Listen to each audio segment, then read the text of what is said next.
I'll never forget the first time that I actually sat down and tried to do my budget. The first thing that was very obvious was that I needed to get rid of the car that I had, and I owed over $10,000 more than what it was worth. I was sitting there thinking, wait a minute, I'm trying to get out of debt, but now I have to fork out 10,000 more dollars that I don't even have sitting around. But the crazy thing is that initial move that I had to do was what got me out of debt and was allowing me to pay off all of our cars and our house. We decided that we needed to get out of debt for real this time, so we had to make some very uncomfortable decisions. So we sat down and we did our first budget, and that was the first thing that it told us to do was to get rid of this car that we had. And it was a car that I really liked, actually. It was like a 2018 Cadillac CT something. Anyway, problem was is I owed $40,000 on that car, and it was worth about 30 grand. You may be familiar with that. It basically, when you're upside down in a car, it just means you owe more than it's worth. So to actually get out from under that loan, I had to come up with $10,000 of my own money just to get rid of the car, which really sucked because I'm paying 10 grand plus I don't have a car. It felt like I was doing everything backwards. And I'm not gonna lie, it felt like crap. Like, I was really questioning the whole plan there for a little bit. Like, is this a good idea? Like, or should I just keep paying on this thing? Because at least I'd have a car that way. But anyway, if you saw my last video, you know how this whole thing ends up. We were at $125,000 in debt to completely debt free faster than the average person pays off one single car. And if you watch that video, you probably were asking the same thing, hey, that's great, but what did the actual budget even look like? Like, how did you really do it month to month? So that's what this video is about. I'll go into detail on the type of budget that I used. I'll walk you through the exact same system we used, the real one. And if you want to follow along while I break this down, please go ahead and like and subscribe this video because honestly, that's the whole reason that I created this channel was to help people walk through some of these difficult things. I think there's a main reason people never really stick with a budget because when you hear the word budget, you probably think of something like a cage, like a restriction. You picture somebody standing over your shoulder going, no, you can't do that. You have to pull this back. You're not allowed to buy that. But that's not really what a budget is. A budget is not telling your money no. A budget is where you're telling your money where to go. It's basically a permission slip for every dollar that you have. So if it's done right, it's the thing that finally lets you spend on the things that actually matter to you without that feeling of guilt that comes every time you spend your money. So I'll go ahead and I'll show you exactly how ours worked. The system that we used is called a zero-based budget. Before I started budgeting, I never heard of a zero-based budget before, never even heard that term. When I was creating my initial budgets, the first thing I thought I was supposed to do was just kind of figure out how much I'm spending on groceries and how much I'm spending on gas, and then kind of hope that it all works out in the end by the end of the month. That's how I always did it, and that's probably why I always failed at it. A zero-based budget is really different, and the idea behind it is pretty simple. Before the month even starts, you take every single dollar that you've got coming in that month, and you give every one of those dollars a job. Now, real quick, if you have an irregular income, I'll talk about that in another video. But basically, you're giving your dollars an assignment to groceries, to gas, the electric bill, to debt payments.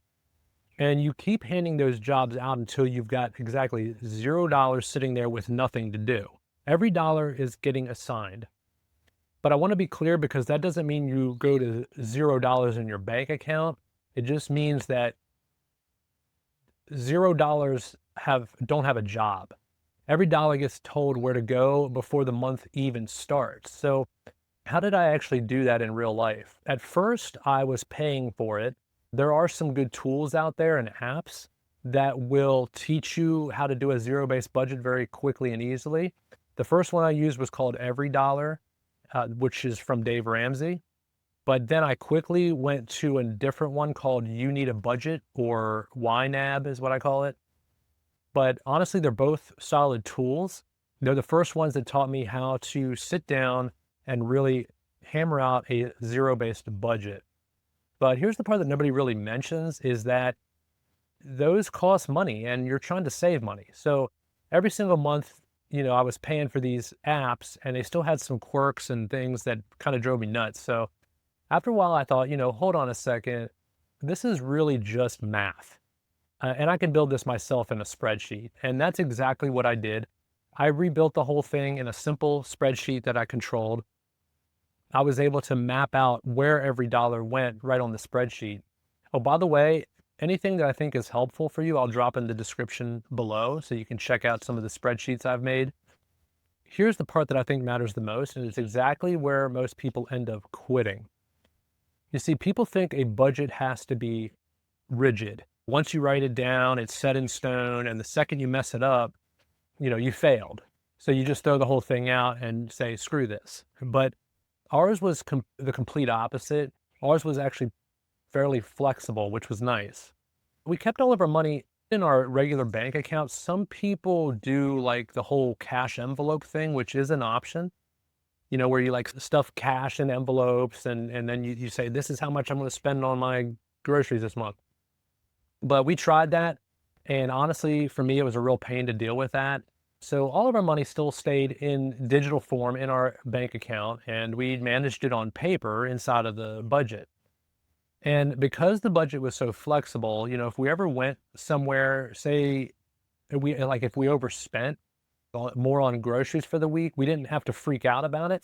All we had to do was just go back into the budget and move money from one of the other categories. Like, maybe we would pull it out of the eating out money for the month or a little bit of the gas money.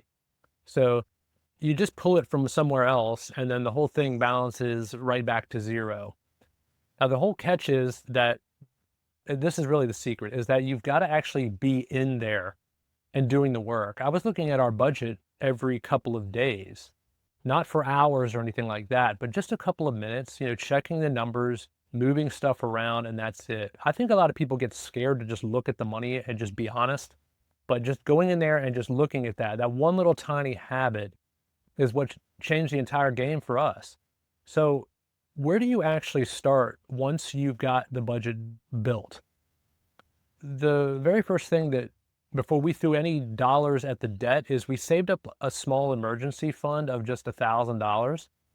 And I know $1,000 is not a lot of money, but it's not going to save you in some huge life-altering emergency. But here's why we kept it small, and we did this on purpose.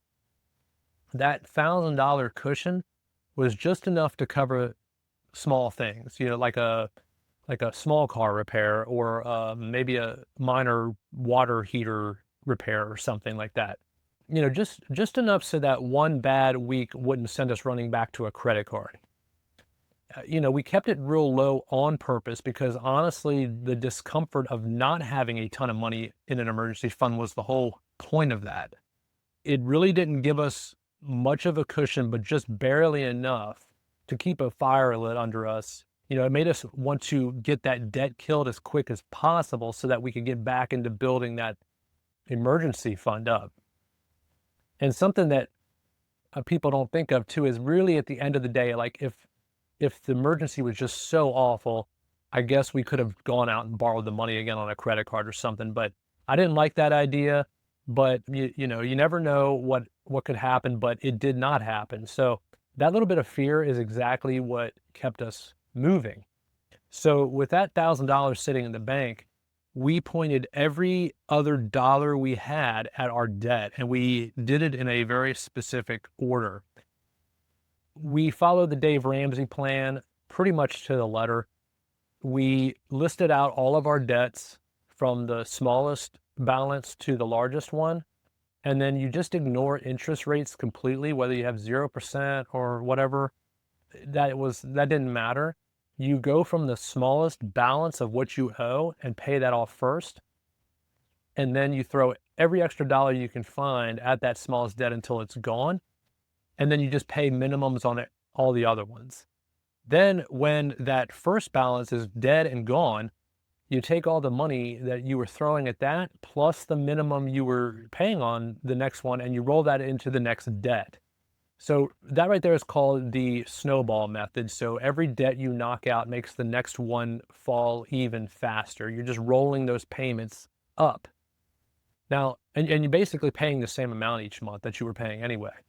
Now, some people are going to argue that you should pay the highest interest rate first. And on a spreadsheet, the math could come out a little bit better. But I am telling you from actually living through this that it is not a math problem. It's a motivation problem and a behavioral problem. Knocking out that first little debt fast gave us a real win quickly. And that win is what kept us motivated and going forward when the days got tough. So we paid off my wife's student loan. We knocked out the personal loans one at a time. And it took a while. And let me go back to that car that I sold right at that I was talking about at the beginning of the video, the one that cost me 10 grand out of pocket just to get rid of. Well, when we sold that car, it took $40,000 instantly off the 125 grand that we owed. So that was some real momentum right there, basically from day one. That was the first thing we did, is paid that car off. So after that car was gone, we had about 85 grand left to go, which was still a mountain, but we had to put a huge dent in that right from the start.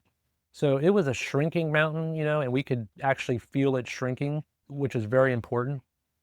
And so you may be asking, where did all that extra money to do this come from? Because that's the real question, right? You can't snowball your debt when you don't have money to do it with. So we basically went out and we found it, and it really came down to three big things. I think you'll be surprised. Number one, we stopped eating out completely. We didn't go eat at any diners or anything. We ate at home, packed lunches and whatnot. Number two, we didn't go on any vacations. We said no to every vacation. While everybody else was going out and running around, we were staying at home. And number three, this is probably going to be controversial, but we did pause our retirement contributions from the jobs we had because we stopped those payments so that we can put it toward our debt instead. But I want to be straight up about that last one because it is the most debatable thing we did. Some people may not agree with that. But when you pause your retirement, you do give up a little bit of growth and some employer match possibly for that period of time. But that is a real cost. I'm not going to pretend it's not. But we decided that getting out of debt fast and quick as possible in the shortest amount of time we could, that was more important to us. So it was a personal call that we made, and I know it's not for everybody. But I'm telling you, those three things together, no eating out, no vacations, and no retirement, just for a little bit, that freed up thousands of dollars a month. And it's genuinely amazing how much money is just hiding in your life once you put a pause on some of the common things that everybody just accepts as normal. And I'll be honest with you about one more thing, because I always will be. I also had my own little business going on the side.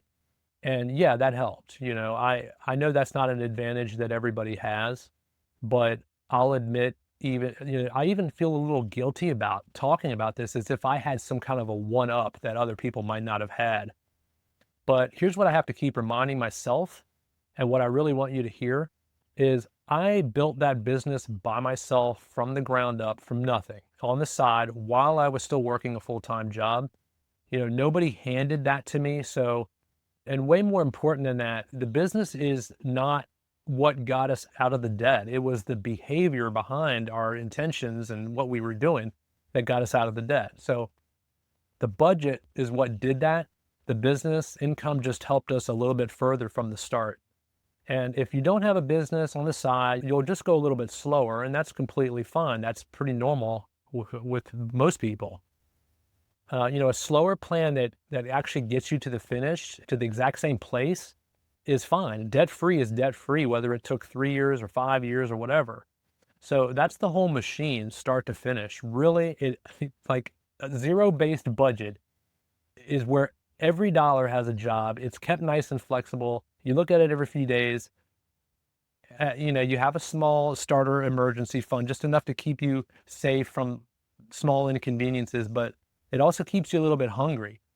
And then that snowball process from paying the smallest debt to the largest, rolling it up, and then paying off those next ones freed up those payments so that you can get those other ones cut down a lot faster. And here's the thing that really surprised me the most looking back on all of this. The budget never once felt like the punishment that I was so scared of, and I think most people think of when they think of a budget. It was really the opposite. For the first time in my whole life, I knew exactly where every single dollar was going that was coming into my bank account. And that didn't feel restricting at all. It felt like I had full control finally. It honestly felt like somebody had finally handed me the steering wheel to my own financial life. A budget is not about telling your money no, it's about telling your money where to go. So the stuff that actually matters to you finally gets paid off. That's really not restriction, that is freedom. And that's what this is all about. We're trying to buy our freedom by getting rid of this debt.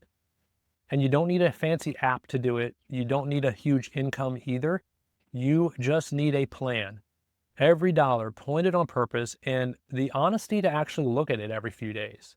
And that's it. That is the whole entire thing that took us from 125 grand in the hole all the way to free and clear.